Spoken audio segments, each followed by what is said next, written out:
Hello, everyone. Pastor Sheyi, good evening to you, sir. Good evening, sir. It's been a long time. I spoke to you. I hope you're doing well, sir. And we are going to be doing these episodes from time to time and uh, just to speak to. Thank you, sir. Thank you, sir.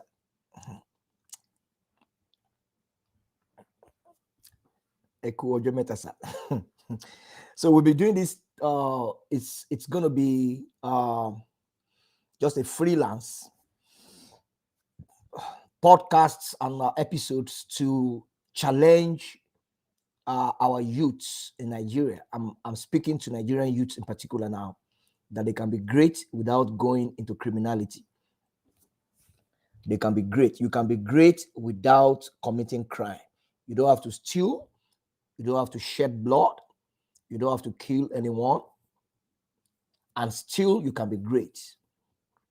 And today, I'm going to give you some stories of very successful Christians that I know personally who went through hardship and they became, oh, thank you, sir. Thank you, sir. Who went through hardship and still they became who they are today. And like I said yesterday when I began this episodes, we all grew up struggling. Many of us grew up struggling. I mean, I wasn't born with a silver spoon. And my parents are not, well, my mom is late now. My dad is 87 now, very close to 90 now. He was a lecturer and wow, I mean, from average family, but not rich people. My parents took care of us to the best of their ability. And they put into us the virtues and the values of contentment. Well, thankfully, we got to know Jesus at a very tender age, very, very young age. It was around 10, 9 and 10 when I got born again, soundly born again, soundly. So it wasn't religion now. I was genuinely saved. I had a relationship with God. So that helped me to grow up in the way of God right from cradle. In fact, I attribute, by the grace of God, I attribute virtually most of the values that God has helped me to achieve, to cultivate today. I attribute it to my relationship with God and my parents as well. But the bulk of it is to my parents. But here we are now that we have a generation in our hand. We have young people now who seem to find no joy in embracing very strong Christian values. Now, I'm not generalizing here. There are some in the demography I'm looking at. We have a lot of God-fearing, disciplined young men and women in their teenage years, in their early 20s, who are very serious-minded. They don't steal, they don't kill. They are doing businesses, different types of businesses in Nigeria. Some that are able to travel abroad, they've traveled abroad. Some that cannot, they are doing what they can do. But we have another population that is terrifying. This population is emerging with terror in their hearts. And if this population is not controlled, now you don't need to have 100 million bad people in a society. No. You don't need to have 50 million money ritualists. Now, when you have 1, 2, 3, 4, 5 people that are doing wrong or doing evil, and you don't stop them, you don't control them, then they begin to spread. Now, when you put one rotten tomato in the basket of tomatoes containing 500 other tomatoes, that one rotten tomato will spoil the other tomatoes. So every wise farmer makes sure that whenever they spot a rotten tomato, they take it out. If it can be salvaged, they salvage it. If it can't be salvaged, they throw it away. Obviously, we are not going to throw men away now. We try to help people to cultivate sound values, strong values. You don't have to kill people to be great in life. You don't have to shed blood to be great in life. I grew up with a number of friends whom with whom I developed a lot of passion for doing the right thing. And we had a kind of a triangular kind of a lifestyle. School, church, home. School, church, home. And our life seemed like it was very boring. And we grew up, I mean, most of us now are around 50 now. So we are not kids, we are adults now. So I'm talking about 35 years ago now, 33 years ago. We were teenagers, 35 years ago, 34 years ago. Our life looked as if we were very boring. People were going to parties. Men and women of our age group were carrying girlfriends around, and no, we stuck to our books. So we went to school, we went to church, and we landed back in our homes. School, church, home. School, church, home. None of us had anything to do with girlfriend or partying or clubbing or whatever. We were Christians. Like I said, we knew Jesus at a very tender age. As I'm talking to you today, virtually most of these guys are high flyers. When we are talking about successful people, I'm talking about successful people in their careers. About 7 years ago, one of them came to visit me here. He came to this country. No, he didn't come to visit me. He came to do something here. And so I arranged to visit him. So I went to his hotel room. And he was talking to me. I said, so where do you work now? He was working, I think he was working with Microsoft many years back. He had left Microsoft. Now he worked with Dell. The Dell that makes computer. And he said, myself and Michael Dell, we do meetings together. I go to his place, his office. He's on the board, he's on the executive level of Dell. I don't earn salaries. He's a Christian, soundly born again. I said, so what do you earn? I earn commission. You know what commission means? When you post a profit of $20 billion. Take, for example, Dell post a profit of $20 billion. They give all their directors, general managers, executives 1.5%, 2%, and the 2% of $20 billion. This guy could barely eat 3 square meals 30 years ago. If I went on campus, he was notorious for eating in different people's houses. Today, God has transformed his life. He did not shed blood. He did not steal. He went to school. He started from the scratch. He began to rise. He began to rise. He began to rise until he got to the top of his career. And there are a lot of Nigerians like that in different parts of the world, in the UK, in Canada, in Australia, who are medical doctors, who are engineers, who are pharmacists, and they rose from the floor to the top without criminality. Don't let anyone deceive you and tell you that no. Without stealing, you can't make it in this country. In fact, there are people who are not living abroad who are in Nigeria who are doing well. There are a lot of young people who are doing well in Nigeria. A lot of them. I mean, I speak to a lot of young people. I mentor some of them. I have friends who employ some of them. And I know exactly what I'm talking about. And the purpose of this series I'm going to be doing is to help the youth population of Nigeria. I'm doing a lot of writing in various newspapers in Nigeria that are reaching out to a lot of people. So I'm going to complement that effort with this approach as well. I'll be doing podcasts and episodes, greatness without criminality.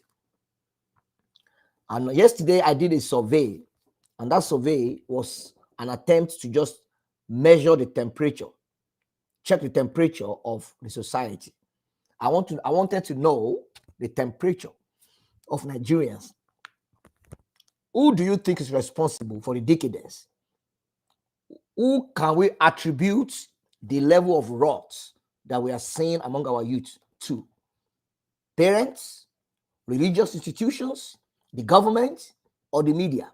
And I got a fantastic response from so many people.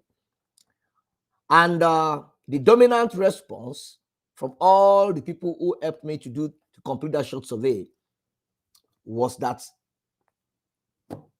all of the above factors I have mentioned are responsible for what is going on. The government has its own role. Our religious institutions have their own role. The media have its own role. And the government and the parents, have their own role too. And so looking back to when I was growing up, I saw the handwriting of my parents on my life in terms of shaping the right values in me. My daddy disciplined us. You make a mistake, you're disciplined. I mean, my mom disciplined us. They never condoned any form of covetousness or greed.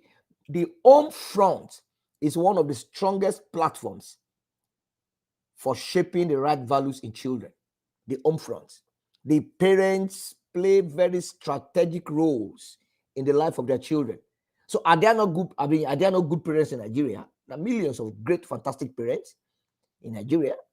So I don't always want to put all the blames on the parent as well, even though some parents should be blamed. But for the most part, no parent wakes up in the morning and tells his child or his son or his daughter to go and find a witch doctor that can make money rituals for him. They don't tell them that. You really, if you find anyone that does that, maybe 1% of the demography that we are looking at. Most parents want their children to replicate their success. I want you to be like me. I'm a lawyer. I want you to go and study law. And now, where parents fail is when parents refuse to monitor the activities of their children. So we have a lot of offshore parents who don't stay at home, parents who travel to different parts of the world and they hand over their children to house helps, to uncles. I mean, this is one thing that my wife and I agreed on. And I told her, even before I entered into ministry and I started preaching the gospel, I can't do offshore parenting. So I have an engineering background. I was an engineer for some years before I went into business and consulting and wherever. I'm still partly into engineering now, process engineering and wherever, but like 70-80% of the professional work I do, they have to do with businesses and I do a lot of things. And I get offers sometimes to come to the Middle East, to come to Dubai, to come to wherever, to come to, or even Nigeria. I said, I don't want. I cannot. Oh, they're going to pay you more. I'm contented. I'm living in a country where, by the grace of God, God is helping us to take care of our needs. I don't want that kind of money. I'm not going to leave my family behind and travel to Dubai and leave my wife to raise the children. I'm not going to do that. And I'm the head of the family. I'm the priest of this home. So in the Bible, let me tell you something. In the Bible, the man is responsible for taking care of the children. Now, I am not speaking about culture now. Culture is different from scripture. In the Bible, Ephesians chapter 6 verse 4 says, and fathers, train your children in the fear of the Lord. Fathers. And you look at the Bible from Genesis to Exodus, the focus is always on the father, on the father, on the father. So if I abandon my family and I go to Dubai or go to UAE or go to wherever, and I say I want to go and hand dollars and hand wherever, and I have boys and I leave those boys with my wife. Now, these are the kind of things that are making a lot of children to go basic and to become derelicts and to become perverts. They have offshore parents. They have parents who barely have time to sit with them, check their work, check their friends. So even though those parents will not call their children and tell them, oh, I want you to go into crime, by default, the way when we are absent, though we are physically present in the home, but we are absent in their lives, we open the door for the devil to confuse them and to connect them with bad friends and wrong relationships. So the parents have their role. The parents play a very serious role in shaping the right values in children. But the problem is not with the parents alone. The pressures and the forces that are at play in the life of young people in this day and age, you can't put those pressures alone on parents. You can't attribute the sources of those pressure to parents or to bad parenting.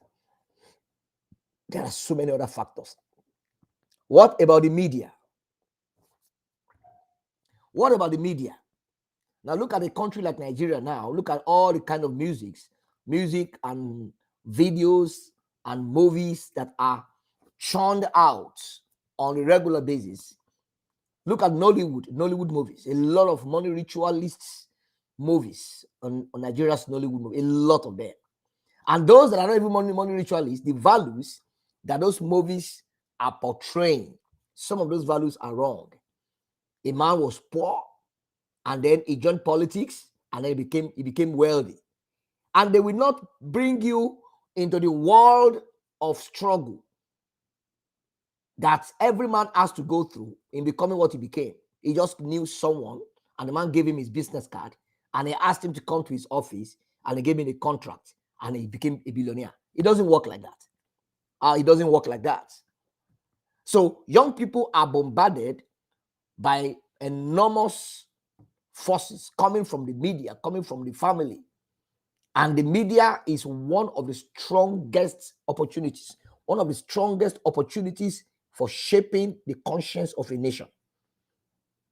That was what Dr. Erwin Lutzer, one of my favorite authors, was saying in one of his books. He was referring to another author. He said the media alters the conscience of entire generations. The media, what you are watching, what you are seeing, the news on the TV, the lyrics on music. Look at the lyrics on the music that Nigerian music artists produce. Look at the lyrics. Look at the release. The lyrics. Money is following me. Money must follow me. Everything is money, money, money. Greed, greed, greed. Covetousness, covetousness, covetousness. And while I was growing up, I remember the music we were listening to. The Sonny Oko songs. Exactly. They make comparison. You're correct. So these are the areas where parents fail. So when you compare two different families, the dynamics are different. When you compare two different families, look at my friend's children, look at my uncle's children. One day, let me crack a joke with you. I went to one of Nigeria's former governor. The wife is my aunt. The wife is my aunt. So we're very close. So before they became governor, they were very rich, very, very rich man. So I went to their house. When I got to the house, they gave me a private like chalet. The place was like you were in heaven. I was very young. I was a teenager. I was in my first year in the university. Almost 30 years ago now, 29 years ago, but 30 years ago, 29 years ago. And I was coming from an average environment. My parents were not rich. They were not poor, but they were not rich. When I entered the compound of this man, I saw fleet of cars. And they had different house helps, housemates. One will bring fried plantain. Another one will bring a plate full of chicken. So my aunt entertained us, myself and my sister. We went to see them for like 3-4 days. And the big man himself came after 3 days. He wasn't at home. Oh, how are you doing? He greeted me. They had multiple, those houses where they had multiple living rooms. This living room is for politicians who come visiting. This one is for family. I saw wealth. When I got back home, around evening time, after 3 days, my parents offered me food. I said, I'm not hungry. What are you going to eat? I'm not hungry. I went to a particular place. I went to a room, one of our rooms, and I locked myself up there. And I was so upset. I said, what kind of a life? I was a young man. I was a teenager. Maybe I was 17 or 18. I can't remember. I was in year 1 that time. So what kind of a life is this? How can I come from a billionaire's home to live in this kind of home? The house we were living in was our house. It wasn't rented. My dad built a house, a small bungalow, but it was our house. My dad was so mad at me. He said, that is the last time I'm going to allow you to go and live with somebody else. Why can't you be contented with what you have? He lambasted me. My mom was quoting some Yoruba language. I cannot say it in Yoruba language because you may not understand what she said. She said, wherever God has created you, stay there and enjoy the moment. Take your eyes away from other people's wealth. And they lambasted that thing out of me. That is the parents. You know, some people, some ladies will come back home and they'll tell their parent that a young man or a rich man is proposing to them. The mother will say, so what did you say? What did you tell him? Mommy, I can't marry that man. No, I'm sitting in the university. And the mother will be abusing and lambasting the girl. Do you want to die in poverty? Now, the parent's role is strategic. The parent role, although there are cases where the parents are really very good, the child still turns out bad. Sometimes it happens like that. And the parents are saying, where did we go wrong in raising this child? Where did we go wrong? Because they actually did a fantastic job, but the child, those cases are fewer. I believe very much in my heart that if a parent does his job very well, 70 to 80% chances are that your children will turn out well. My dad was mad at me that day. He now told my mother, he said, you see the reason why I don't allow my children to go and live with people? You see the reason now? I don't want anybody to come to our house again and invite my children to come and spend holidays. That was the last time. The next time I left our house to sleep outside was during my service year when I was doing NYC. My daddy banged me. 5 years, year 1 until year 5, when I finished my bachelor's degree. That was the only time I was allowed to leave the house. By that time, my character had been shaped. My values had been formed to an extent. Parents have very strategic role to play in this. And the problem we are having here is that parents themselves are also subject to the same forces, to the barrage of troubles and forces that the young people that are under their care are also experiencing. The parent also is suffering economic hardship. The parent also is having problems with her job or with his job. So there is a collaboration. Yeah, we have a collaborative effort, a collaborative influence of multiplicity of forces. So those forces are not linear. They are collaborative. They are bombarding the young person, parents, media, government, even religious institutions. So I was talking about media before I digressed into parents. The media, I stumbled at some of the music that we listen to. Oh my goodness. Sonny Okosun. I saw music.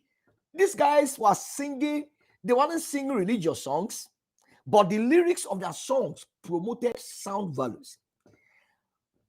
Sonny Okosun sang about freedom, justice, equity. Towards the tail end of his life, he sang, which way Nigeria, which way to go. Read the lyrics, go and Google that song. He was talking about how can we restore the lost glory of our country. Where are the Sonny Okosuns of today? This woman that sang Love, Ife, Christian, oh my goodness. I stumbled at a song, Christian song, Ife. It was the one that sang Omo Missionary. The lyrics of the songs are on Google. Google them and read the lyrics. So where are these people? All these things are off the media in Nigeria. They don't play them again. There is another woman called Fumi Adams. Fumi Adams sang a song in the late 80s in Yoruba language, but she mixed it up with some English lyrics. And one of the songs she sang was children, do not take hard drugs. If you take hard drugs, it will destroy your life. Work hard with your hands. Where are those songs now? They have been deleted from the radio waves or radio stations of Nigeria. So who are the people in charge of the media? We have private owners of media stations. We have government stations, Radio Nigeria. We have private stations. What are these people doing? I wrote an extensive article about this, which was published in the papers in Nigeria. Who are the people that are censoring songs? Who censors the albums, the tracks that are played on the radio? Go and look at all the tracks that are played. Davido, Two-Face. I can't remember. I don't listen to their songs anyway. Sometimes I just stumble at some of their lyrics when I'm online and I just shake my head like this. Money is follow me. Money, they follow me. Money, they follow me. Look at this guy. Look at this. And imagine you listening to that kind of a thing 5 hours every day. You put your iPod or whatever on your ears, or you're in your car, you're driving. That thing will program your mind. It will reprogram your mind. What you listen to. Do you know why Coca-Cola uses adverts a lot? I've written a lot of articles, unpublished though, on advertising strategies, marketing strategies, all those things, target marketing, marketing promotion. I've done it for a lot of people professionally, and when they position Coca-Cola's logo on a football stadium during the World Cup, and then they are doing 2 seconds or 10 seconds advert intermittently, they are reprogramming your mind, our mind, because what you keep seeing and what you keep hearing, after a process of time, after a period of time, they will get stuck to your memory, and that will trigger what is called brand recognition in the world of marketing. You will recognize that brand because you have been hearing about it every time. And then from brand recognition, it will trigger what is called brand loyalty. Once you recognize the brand, you want to be loyal. Let me purchase Coca-Cola. Once you purchase it once, you are stuck. You are stuck. And then you get to the world of brand competitiveness. You become competitive in industry. The same method is used on radio stations. They keep playing Two-Face song. They keep playing it. Maybe he has an agreement with the station. They're going to pay them 2% of his royalty, whatever. These are making money. They don't care about the lyrics. Just keep bombarding the heads of children with sex lyrics, with greed and covetousness. Those children will become what they are hearing. The media is very powerful. One of the tools that Adolf Hitler used to brainwash the Germans before the Second World War was the media. They changed the media in Germany. They started brainwashing people, young people, adults. And they started using manipulation. And the people did not know. Until the whole nation thought that Hitler meant good for them. And they supported him. Pastors supported him until he led them to the slaughter. Another institution that has a strategic role in stopping and stemming the tide of these rituals in the lives of young people is the government. Now, the title of this broadcast is Greatness Without Criminality. The government is probably the strongest influence because the government has power. Political power is extremely strong. There is hardly anything you can do about law, about legislation, if you don't have power in your hand. So if you want to change the direction of a nation, you must put power in the hands of the right people. So when you have leaders who care less about creating an enabling environment for people, for young people, they care less about the future of children, of the poor. All they care about is how their own children will go to Oxford, Yale, Johns Hopkins, Cambridge University, how their children and their wives will buy yachts and buy lands, estates in Dubai. I mean, when you have such kind of leaders in government, you can never find it easy to stop young people from going towards criminality. I mean, they see somebody who has just a secondary school certificate, and then he becomes the governor or the senator or whatever. And within 3 months, he has bought a house of 500 million in Asokoro in Abuja.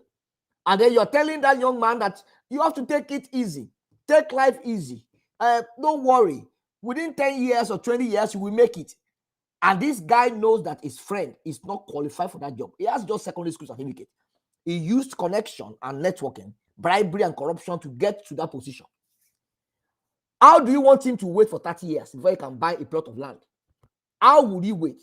So, and the government is responsible for enacting laws, for creating enabling environments, for releasing money, funding, grants, loan. I live in a country, probably the best country in the world. Not probably. This country was ranked the best country in the world about 2 weeks ago. Canada. America was number 6 on the list.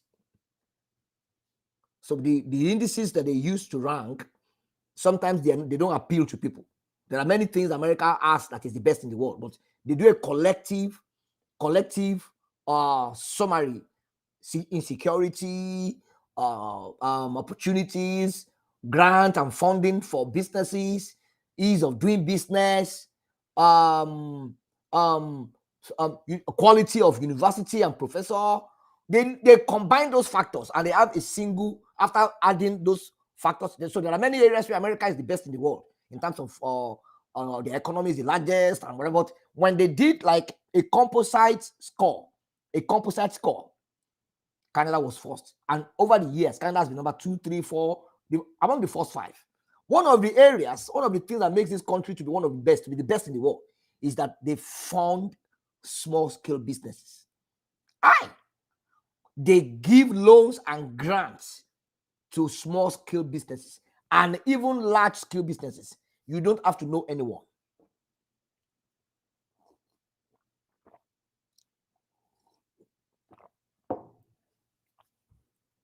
You don't have to know anyone. You don't have to know anyone. Students, in fact, it is a law in this country. No citizen of this country must be denied education on the ground of money, finances. The government will fund your education. They will give you loan or give you grant. But they will give you option. Do you want loan or grant? Or you want both? They funded my doctorate degree. I'm not a white person. I was not born here. That's a country. They have created the enabling environment for everyone to thrive. If I want to become a pharmacist today and I want to stop all I'm doing, all I need to do is to go online, get admission, go to the government. I don't have money. Pay my tuition fee. They will pay everything. Loan or grant. If I want both, they give me loan and grant. When I finish my studies, they will tell me after a year of finishing my study, I must start to pay back the loan. The grant is free. And they have been doing it for years. Why will someone decide to go into crime when you have money, you have access to education, you have access to grants, access to funding? Why will people still do crime? Don't get me wrong, but the percentage is so small. And there are people who commit crimes because they are mentally derailed. They are not working, they are idle, they don't want to do anything, and they see crime as the only thing to occupy their time. The government, I wrote an article and I published it in Premium News and other papers in Nigeria. The government role, the government should never point finger at any other set of people. They should point the finger to themselves. We have failed. And I'm not speaking about any government now. All the present and past government of Nigeria, I put them in the same category. In this issue I'm discussing, I put them in the same category. The enabling environments that are created in other world are lacking in Nigeria. I was speaking to a friend this afternoon. I'm going to get there shortly as I round up. I was speaking to a friend this evening. Do you get grant or loans or funds in Nigeria as a small-scale business owner? He said, never. He said, some that are available are extremely expensive. You can even be asked to pay 28% interest. And the collateral they will ask you, even the microfinance banks, he said, the maximum some of them give you. He gave me the figures. He said, so I said, so what hope do the youths have? So the guy that has an idea to do something, where will he get money from? And that is what is pushing them to criminality. But my purpose here is to divert the attention of young people, regardless of these challenges, regardless of these problems, regardless of the failure of government, regardless of the bad media. You can still be great without criminality. It's only God that can decide who is great, because the parameters for measuring greatness by men are different from the parameters that God uses to measure greatness. So I'm not even speaking from a spiritual standpoint now. I'm speaking from a natural standpoint. Greatness in terms of succeeding in your career, having the ability to influence lives, getting a decent job, raising a good family, building a strong home, and helping other people. That is my definition of greatness. You can eat and you have extra to give others. You're a great man. You don't have to have estates in Dubai to be a great man. You don't have to have houses in New York and the gold and crude oil in Russia or in Kuwait to be a great man. I'm talking about somebody who can eat comfortably and has excess to give other people. That's a great man. And by the grace of God, God has helped some of us to get to that level by his grace alone.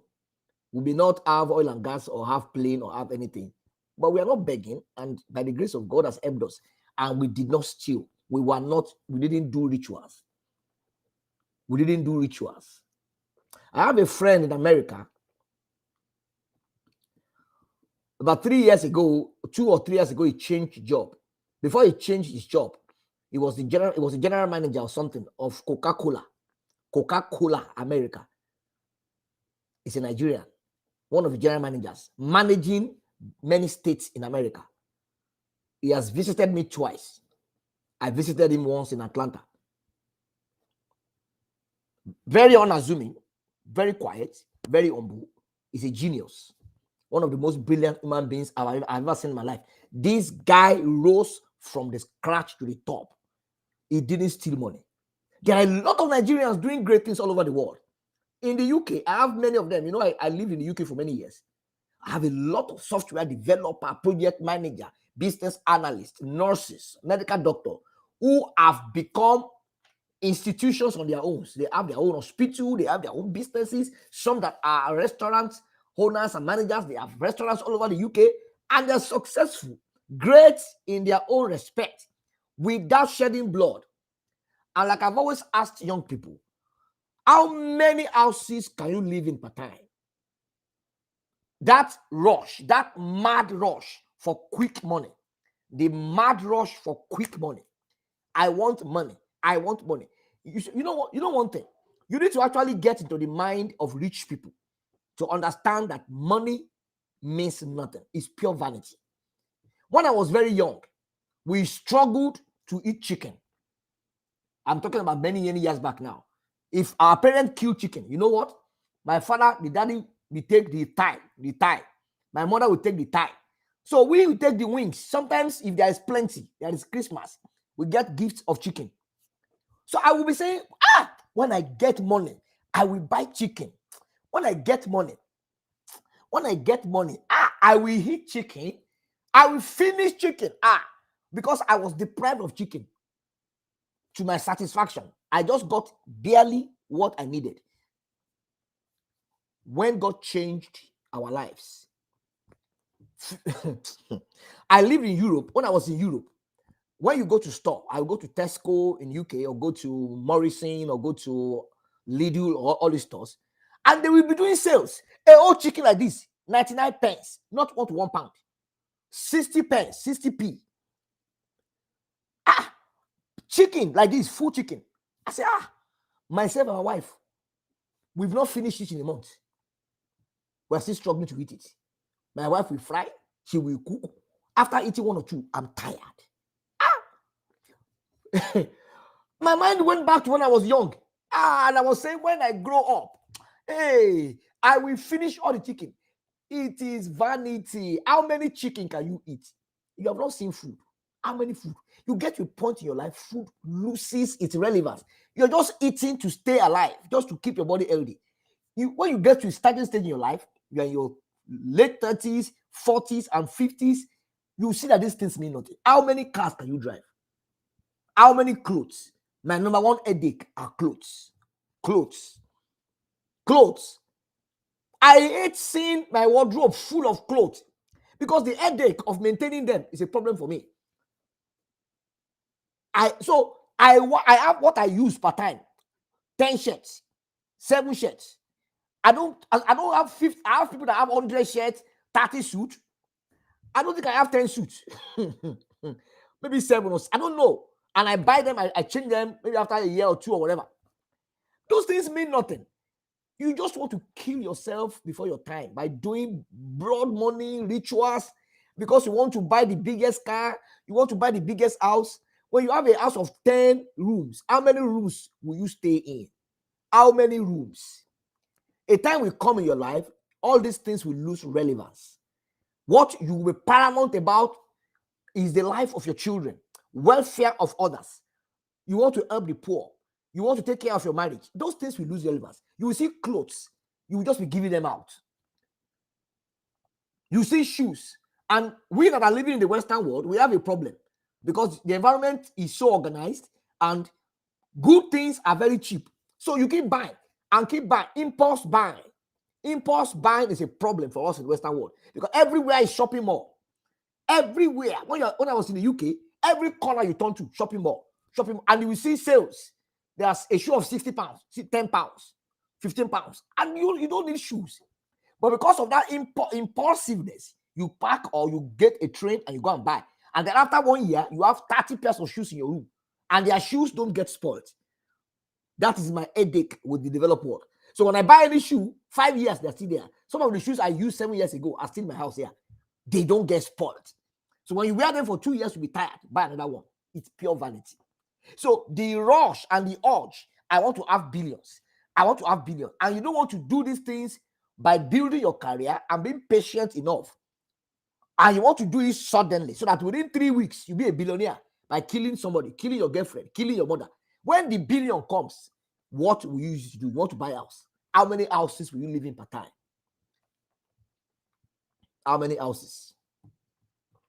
Rick Warren, the pastor of Saddleback Bible Church in America, said something. Rick Warren said, self-worth is not the same as net worth. A man's value is not determined by his valuables. I can't forget it all my life. Self-worth is not the same as net worth. A man's value is not determined by his valuable. Jesus himself said it. The life of a man does not consist in the abundance of the thing he possesses. Go and talk to rich man. Somebody was telling us that one day, Chief MKO Abiola, he arrived from a trip. When he got home, the house of a billionaire. Everywhere, chicken, this one, the table was set. It was like a party. His house was like a party environment. He said, just give me Gary. He said, I want Gary. He said the people were shocked. These things are vanity. So when you get to a point in life, you will see that food, clothes, cars, they won't mean anything to you again. Satan is the one that is always pushing people towards the extreme. Get them by killing people. Get them. When you have those things, you'll be tired. You won't like, how much food do I eat now? My wife literally begs me to eat. If I eat, take two, maximum 4 slices of bread. Maximum 3 sometimes. You'll be tired. Because the way God has designed our body and our mindset, the needs of man are insatiable. So when you keep acquiring things, it gets to a point in time, they lose value to you. Don't rush and kill yourself because of cars, houses, money, jewelries, wristwatch, shoes. They are ephemeral. They are transient. They don't last. They never satisfy. That's where I'm going. They don't satisfy. They don't. That is why rich people that are greedy, they don't know the values of helping people. They keep acquiring. They keep acquiring at the expense of poor people. When they die, they share those things. I read a story of the king of Kuwait. The king of Kuwait. The spoon was made of gold. The plate was made of gold. The dining table, gold. The chair is sat upon, gold. His bed, gold. It's on Google. Go and Google it and you see. The floor of his room, gold. The day the guy died, they packed him up and buried him in a casket of gold. The foolishness of the highest order.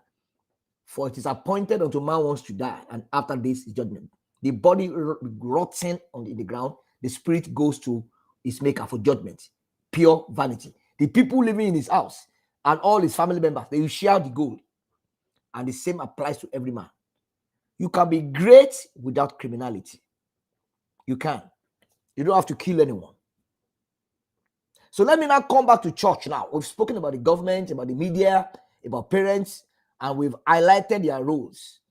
Let's look at the church. This is a very volatile aspect, very hot section. But Truth does not have any color. The color of truth is truth. You can flip it over. You can paint it your own color. It is still truth. And any position that truth assumes, whether truth is on the floor, it will still win. Whether truth is buried, it will still win. One day it will come out. If you see yourself as the light of the world, what I'm about to say will make sense to you. But if you see yourself as the same as the world, no problem. What is the purpose of the church? The purpose of the church of Christ is to produce Christ-like people. Basically, raise up people that will look like Jesus in terms of values and behaviors. All the resources and tools that we use to do that, our prayers, our teachings, our conferences, our seminars, whatever you do that does not produce Christ-like people is a waste of time. You are just doing business. So if people are under me now for 5 years, 6 years, 7 years, and they are young people, and they are tending towards money rituals, they are tending towards sexual immorality, I have failed. It means that I have failed. So it is my responsibility as a church, as a pastor of a church, or the head of a ministry, to develop a system, to develop programs that will shape the right values and the right character in the people listening to me. There could be 1 or 2 people who miss it, who make mistakes, or who don't listen. But the majority of people who emerge from my ministry, they must behave like Christ. If they don't behave like Christ and they behave like the world or like the devil, I have failed. That is what the church represents. And so when you see a child of God, a so-called Christian, a so-called believer, and we have thousands of them being involved in corruption, shady deals, fraud, money rituals, it casts a shadow on the kind of messages they are listening to and the kind of lives they are saying. We that are pastors live. Like I said yesterday, it is not what you are saying that changes people per se. It is how you are living that changes people. People are more influenced by what you do than by what you say. People are more influenced by what you do than by what you say.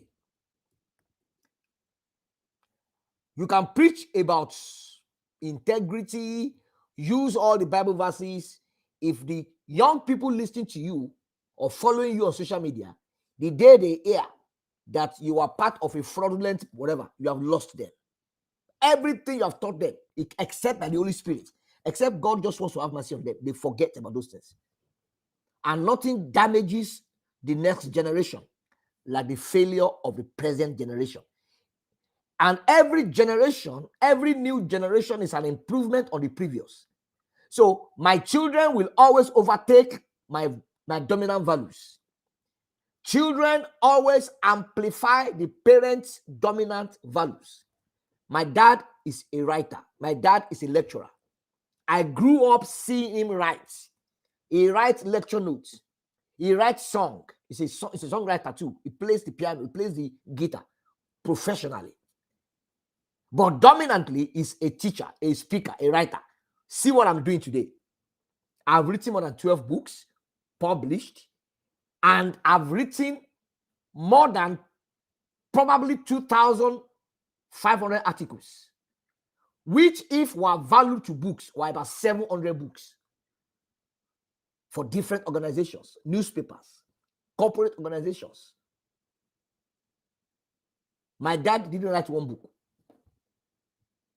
Now I've written and published 12 books, potentially that I have not published. There are 700 books. 700 books. My daddy never wrote one book.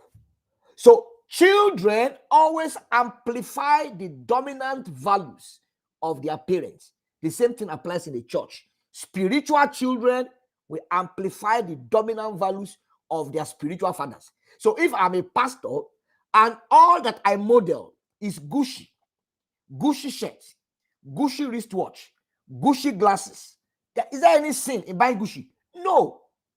But I will tell you where there is problem now. My Gucci glasses cost $5,000. And when I'm preaching on Sunday, I'm saying, oh, how you doing, church? I just returned from Switzerland, where I and Mama, we went for a vacation and we had a nice time. Oh, I picked up these glasses from Gucci. It cost me $5,000. I mean, and Mama, stand up. Mama, stand up. Stand up. Just turn around. Turn around. Let the church see you. Look at the gold on her neck. I said I was going to treat my wife to a nice gold. I bought that gold for $40,000 for Mama. Put your hands together for Mama. And the church has a population of 70% young people who are unemployed, who are poor, who are struggling. Let's say 10% of my church members are rich people. And 70% are poor. 20% are middle class. They are listening to Papa talking like that every Sunday. Look at my wife. Mama, turn around. Oh, I just took my son to Stanford. My first son is resuming in Stanford on Monday for his master's program. That is one of the best schools in America. The tuition fee for Stanford was $60,000. I paid it up. Our God is good. I paid it up. The young people are listening to you. Children always amplify the dominant values of their parents, either natural children or spiritual children. Everything that my dad did is not up to 10% of what I've done now. My dad never wrote a book, never wrote a newspaper, never spoke on radio. I have gone beyond. The man is so happy. All my messages, he plays them in his church. He will ask me to send them to him. He's always on the radio every Sunday waiting for me to speak. My own father. The same thing applies in the church. So I, as a pastor, I have the responsibility to model the right values for my congregation. Those young people in my church that are going to Yahoo, that are going to money rituals, those people have been put under me by God to shape, to transform. It is my responsibility. It is not the government responsibility if they've chosen to come under my spiritual tutelage. So, from the kingdom standpoint, I am supposed to dispense values to them and change them. I don't care what it will cost. So, nobody comes around me and remains the same by the grace of God. Every single member of our church that came around me, all their lives were transformed to the glory of God. You can't be beside me and I will look at you. You will almost tell me, this man, your own is too much. How about the family? How about your wife? Are you working? What can we do? You look sad. Is there any problem? That has been my lifestyle for years. And none of my friends can attest to it. You can't be beside me and I'm rising and you are going down. I can't take it. You have to rise. Do you have a house? Have you bought a house? Do you want to travel? Why can't you travel? Is God saying don't travel? I will be prognosing to your affairs because kingdom mindedness does not take, it gives. You want to take the values that you have and you give it to people so they can become like Christ. So the church in Nigeria, we have a lot to do in this area. There are churches that are doing fantastically well, but we still have a generation of people who know nothing about how to shape values. Salvation is paramount, is number one. We must lead people to Christ. Taking people to heaven is paramount. We must make sure they get to heaven. But if God wanted us to go to heaven, if that is the ultimate purpose of our Christian faith on earth, now on earth, the day we get born again, we go born again, he would have killed us. So why is God leaving us on earth? Why? He's leaving us on earth because he wants us to transform lives, shine the light of Christ, establish the values of Christ on all the key mountains of influence: media, entertainment, academia, engineering and science, medicine, all the key 7 mountains. My friend is here, who is an expert in this 7 mountains of influence. We spoke today extensively on these issues. So when the church comes out and says, it's not our fault, we don't teach them to do money rituals. You are not teaching them to do money, but you are modeling it. When they look at how expensive your house is, they cannot sleep in even one room. They look at how expensive your cars are.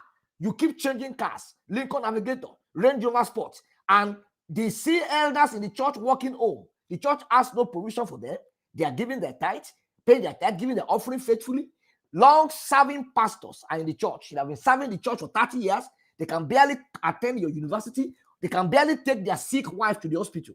The church has hospitals, and the pastors have to pay through their nose. Serving pastors, faithful pastors. Let's even forget about people outside now, the people in the church. Every single person that our ministry has helped in Nigeria, I have always referred them to their pastor, and the result has been failure.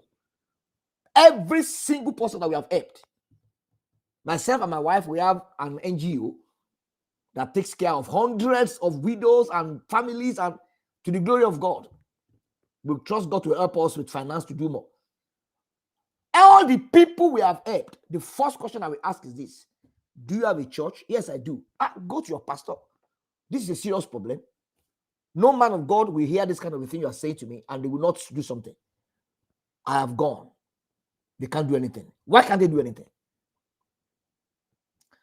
In December, a sister approached me and said that as our cousin was dying of cancer, this thing pained me to the bones.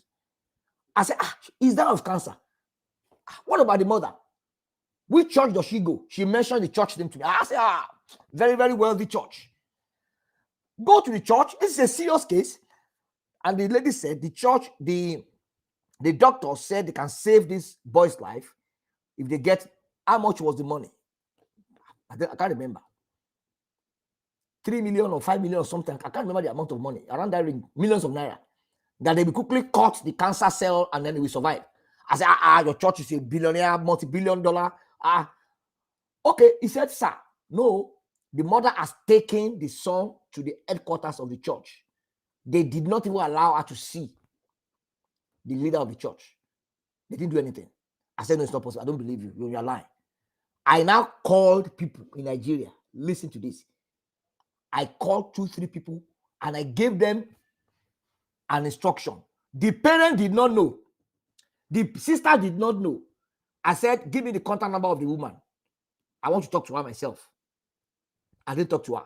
I now gave the number to 2 different people. I said, I want you to investigate this matter for me. You must find this woman, find the doctor, find the hospital. Make sure you ask all these questions. When they came back to me after 3 days, it was damning. The church did nothing.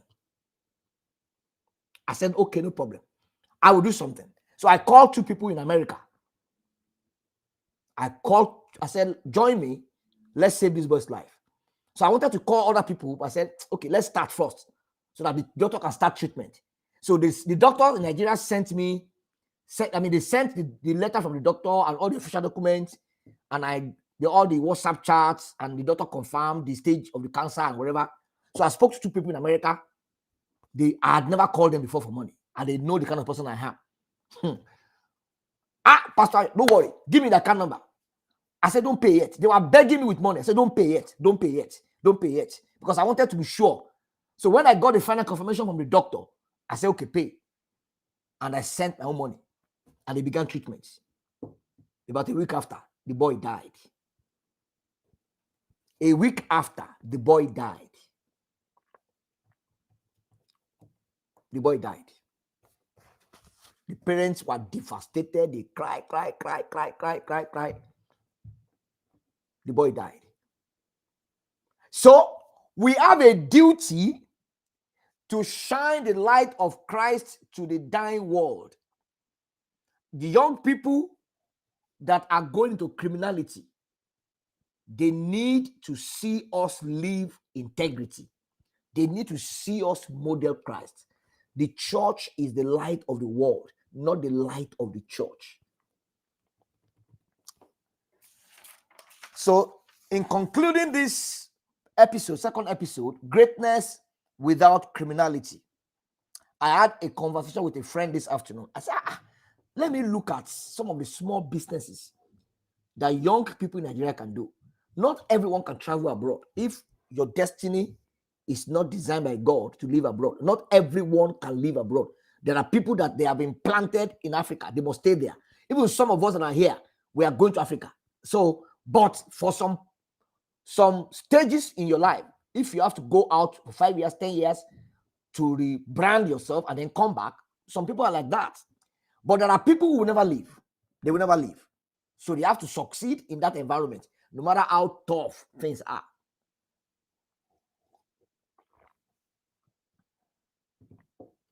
So I penned down some small scale businesses that I know can help young people to make money. The lack of access to finance to meet your daily needs is one of the strongest driver of the interest and passion in criminality. You want to eat? No money. You want to pay your tuition fees? No money. Your parents are sick in the hospital? No money.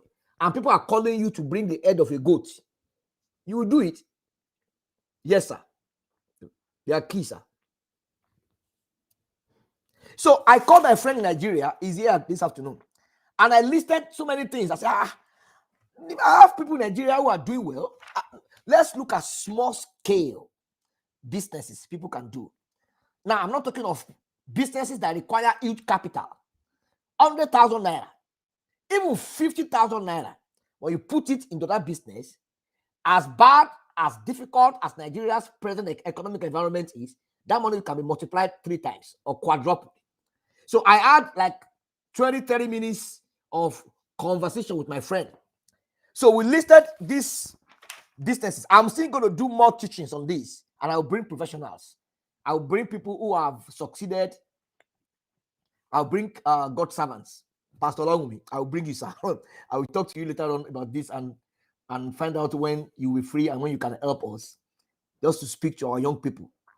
He is great without criminality. The first time I met you, sir, in Canada, the encounter that I had, the experience that I had, that you shared with me, has not left me. How you rose from the challenges of life, working with people, and then you resigned your job and you started your own business and you grew it to the top. You grew it to the top. And today, it is at another level. And we need your experience, sir. We need it.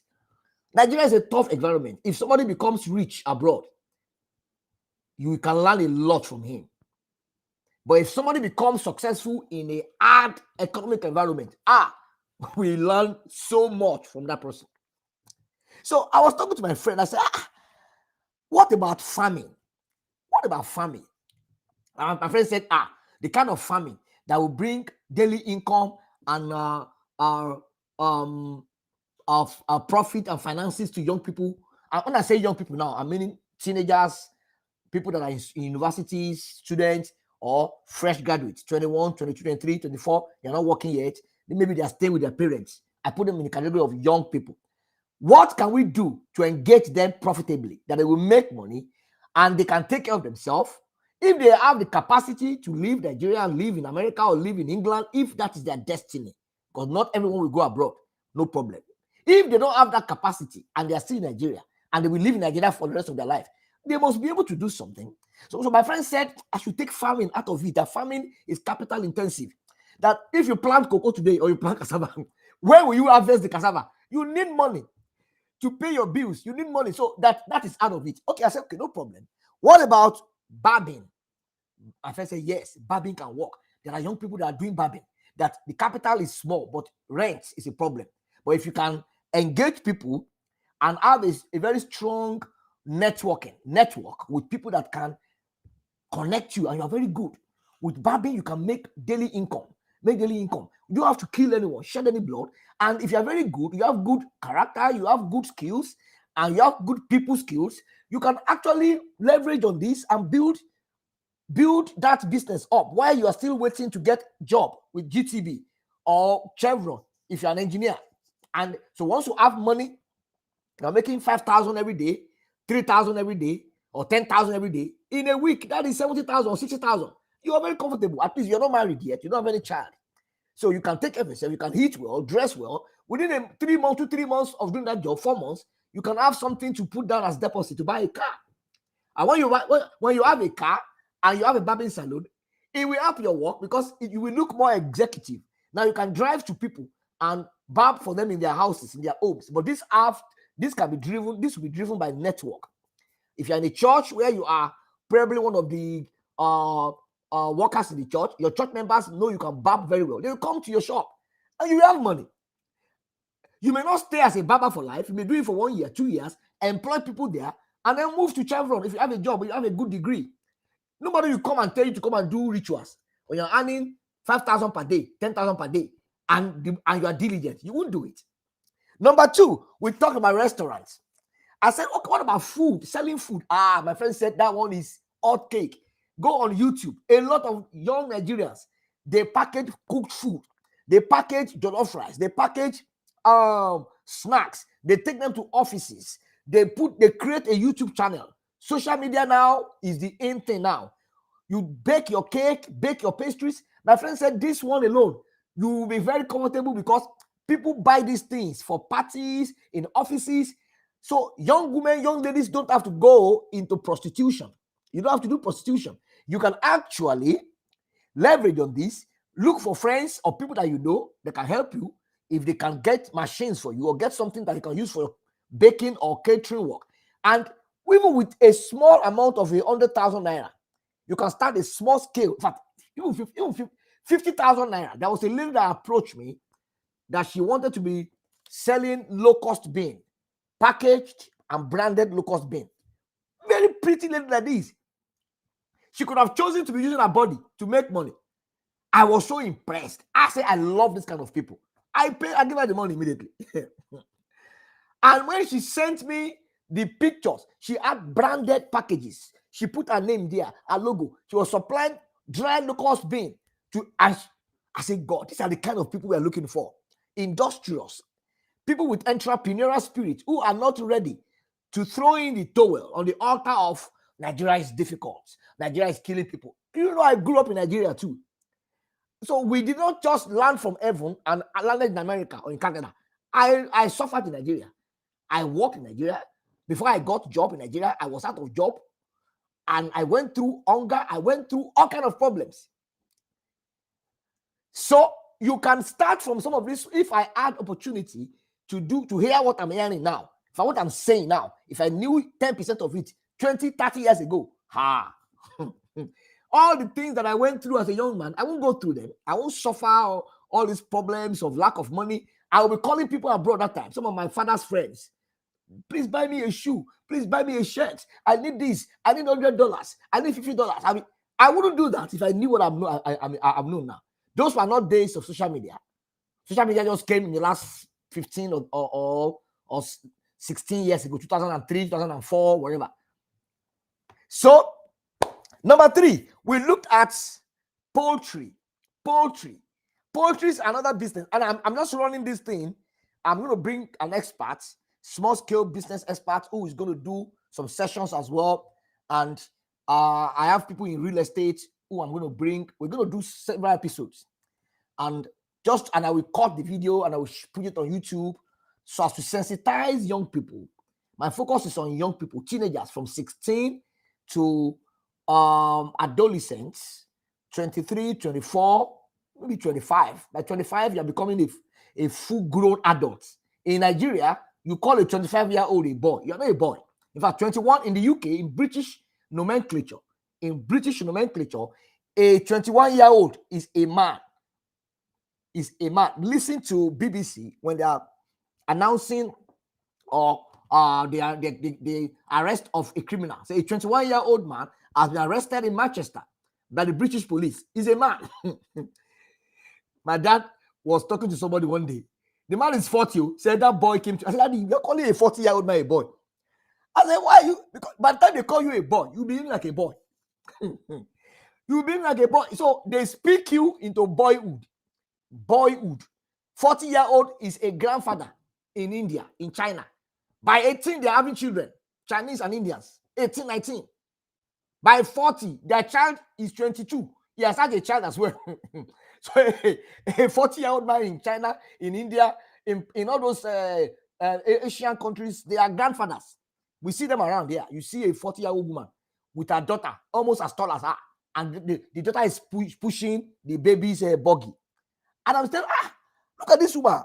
She's the grandmother. This is the daughter. This is the grandchild. So what about real estate? So you can be in real estate, you can be a broker, you can be an agent, you can even work as intermediary, as a bridge between sellers and sellers of real estate and buyers, and make money, create social media presence. What about printing, graphic design? I know how much we pay our graphic designer every month. All our flyers, somebody does that flyer and we pay him every month. Our website, somebody maintains the website, we pay the person. And these are skills my friend said you can learn them in 3 weeks, in 2 weeks. Correct, draw, all those things. And these things have to do with resolve. I do not want to go to criminality. And the values are internal. So when you internalize those values from the home, from the church, from the media, from the government, and you have been made pure, you are carrying pure values, you will see poultry work, real estate work, selling of raw food as demeaning. Me selling food. Who am I? Selling food. I have a bachelor's degree in engineering. Hey, in the world we are living in today, in today's business, there is nothing like this is beneath me.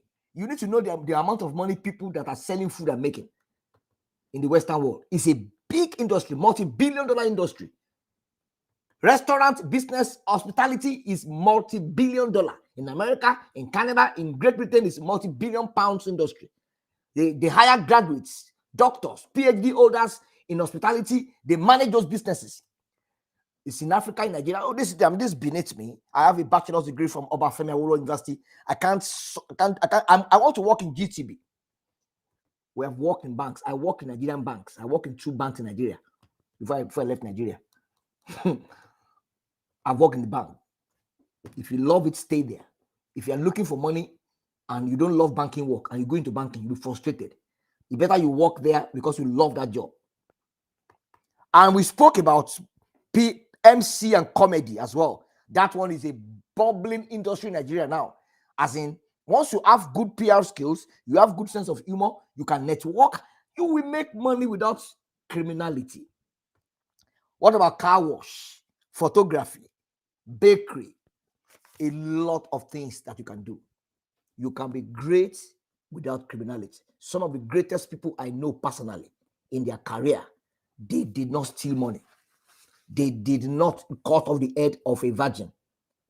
Satan is the one that is turning your heart towards criminality because he wants to destroy you. Even the people that use their hands to make money, they discover that everything is vanity at the end of their life. Much less people who are killing people. It doesn't worth it. You can be great without criminality. And I'm going to bring this to a close now. Monday, I'm going to do episode 3 by God's grace. And we will go down, and I'll be making it more practical. And I may have to go into immigration as well, speak about it briefly for people who have the means. Better you travel out of Nigeria and go abroad. If you cannot walk, it's better than going into crime and cutting off people's head. If you have the money, your parents are rich, don't join anybody to do yahoo. I will tell you what you can do. You can come to Canada or go to the UK or go to America and go abroad where you will be able to overcome some of the challenges that we are seeing in Africa. It's better to do that than to find your name soiled in a newspaper that the police arrested somebody who was doing yahoo and he defrauded a woman in America of $10 million and they put your picture in the newspaper. You disgrace yourself and your parents. It doesn't worth it. It doesn't worth it. So I'm bringing this to a close now. I will see you again on Monday. Join us tomorrow morning for our powerful and explosive Sunday teaching service. And next Monday, this coming Monday, I'll be here again. You can be great without criminality. God bless you.